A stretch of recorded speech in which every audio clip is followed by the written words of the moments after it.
Welcome back, it's me, Lou. I'm here for another action figure unboxing and review, and today, from McFarlane Toys in their DC Multiverse line, we are featuring the Joker, as he appears in the video game Batman Arkham City. So, this figure is actually a repainted re-release of a previous figure we got about 2 years ago, and that is this one right here.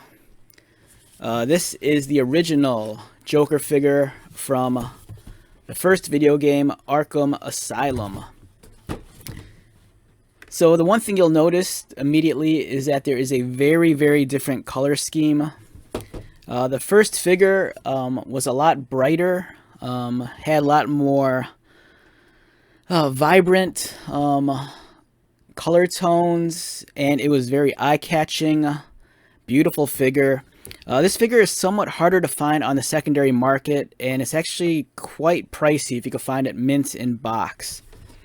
The recent re-release, as you can see right here, the color scheme is a lot more muted.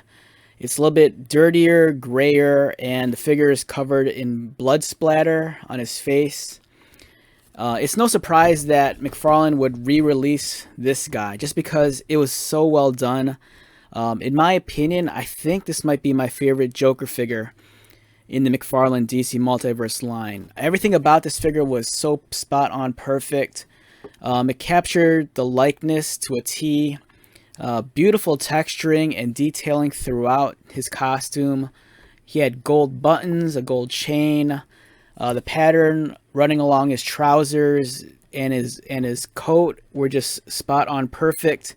He kind of had the flailed out cuffs, and everything about it just kind of came together just right. This also came out during a time period when McFarlane was still allowed to release firearms with their action figures. As you can see, the pistol here. He also comes with the gag gifts over here, you know, the snapping jaws. So this was such a beautiful figure. And with all the numerous Joker figures we've received since this one, I still think that this one holds up really well. So it only made sense that McFarlane would go back and revisit this mold and just, give us this guy right here. The color scheme's a lot different in the sense that it's, like I said, a lot more muted, a lot more dulled down. But there's something a lot more terrifying about this guy. He actually has like blood splatter on his face, so apparently he's committed some sort of heinous crime. The accessories are also changed out. He comes with this longer scimitar and this giant knife. So I think this is a great figure. If by now, if you've been collecting the McFarlane line, you probably have a handful of Joker figures already. You might have had the different Jokers that were released with the Batman 3 Jokers wave. There was also the Jim Lee Joker. But this one, I think, is, a much more standout figure. I think I always kind of had issues with some of the other ones, but this mold was like so perfect to me. On the back, we have a nice rendering from the video game. Even though the video game's pretty old by now, I still think visually it still holds up really well. A very nightmare-looking image of the Joker and his goons in the background. And let's get started.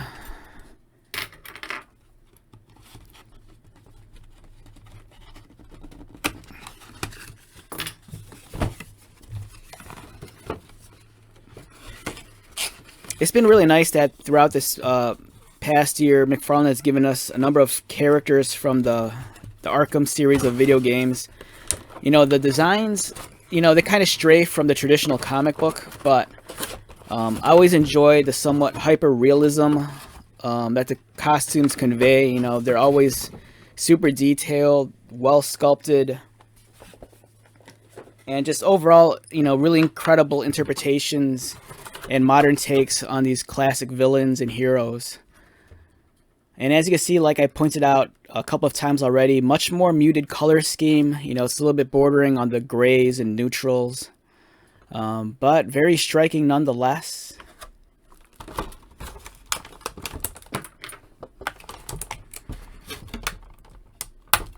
And I'm going to say it right now, if you don't have the first release of the figure, It goes for a lot on the secondary market, so I think instead of hunting that one down, you're better off just buying the re-release, unless you're really in love with that much more vibrant color scheme. But for the most part, I think you can look past that. This is a very nightmare looking version of the Joker, and with the crazy blood splatter and these muted colors, I think it takes it to a different level altogether. For now, we're going to leave the accessories in the tray. It just doesn't make sense to me to like arm the Joker with a large scimitar. All right, let's examine him up close. Yeah, that's a beautiful head sculpt right there. I really like the newer color scheme just because the first release, even though it was that bright white, I kind of felt that the white was so bright that if you caught it, under your general lighting scheme, that it kind of blows out the details.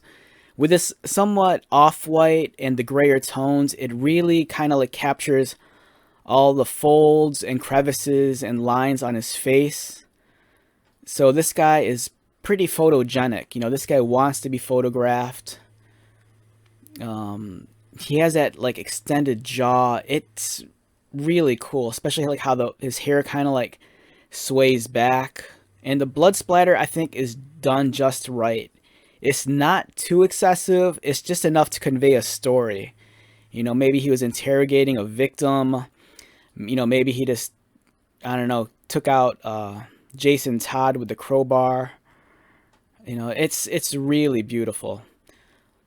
And the detailing on the costume also, like I pointed out, incredible amount of texturing, nice patterning. The patterns that run along the coattails to the trousers. It's very sharp, very clean. Even for a re-release. Sometimes when they re-release a figure, sometimes there's kind of like that mold degradation, and the cuts aren't as sharp as they used to be. But this one, I think it's equally as sharp as the original release. He has the pocket watch with the chain. It looks really cool.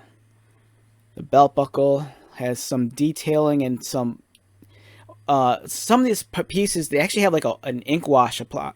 Excuse me, they have an ink wash applied, so it really brings out the folds and crevices in his shirt, and also in the belt buckle and the chain. That's like an extra piece of detail that they don't really need to do, but they go the extra mile with this figure. With some McFarlane figures, the paint application is very minimum, but then there's some like this where they really, take it up a notch. Beautiful figure. Now, in terms of his articulation, the Joker's head rotates, looks down. Does he look up? Not that much. His arms rotate.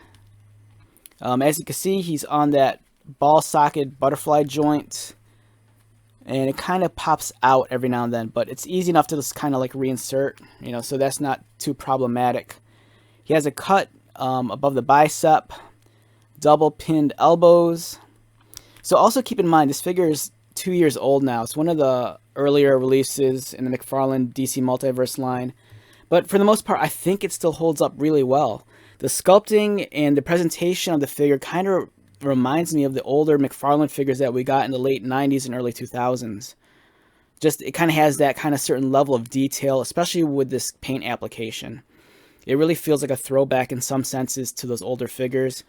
It's unfortunate, though, that there's some color disconnect here. As you can see, for whatever reason, when you're looking at him from the front, the coat blends in well with the sleeves.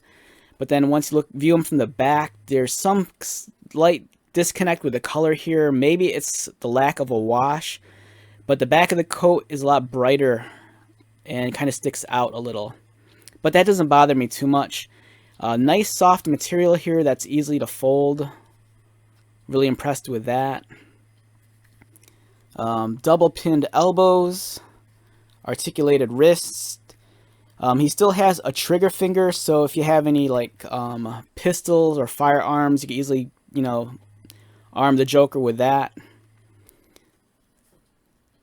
Swivel at the waist. He kind of crunches mid-torso. I could kind of hear it. It kind of uses that different internal skeleton that kind of has that ratcheting joint in the middle. Legs kick forward, they kick out, double pinned knees, and he has ankle articulation, somewhat hindered by the cuff of the pant leg, and then he also has ankle articulation. Overall, beautiful figure. I think this guy, for me, you know, the original figure is beautiful, but I think with this different paint application and the somewhat muted color scheme and the addition of blood, it really, for me anyways, takes this figure up another level. I think this figure is almost near perfect, you know, so for me, this guy on a scale of 1 to 10 is a 9.5. Really well done. If I only had to have one Joker figure in my collection, I'd probably have this one. It's exaggerated enough where he feels like a comic book character. He's detailed enough where he looks like the modern video game. And with the paint application, it presents like a level of scare and horror that we don't see very often in some of the McFarlane figures beyond, like, you know, maybe Scarecrow. So overall, excellent piece, a must in any Batman collection, in my opinion. Alright, so let's wrap this video up. Once again, my name is Lou. If you are new to my channel, welcome. If you are a returning viewer or subscriber, thank you so much for your continued support. I greatly appreciate it. So until the next video, be safe, take care of yourself, buy lots of toys, and most importantly, be happy. And I will see you at the next one. Alright, later.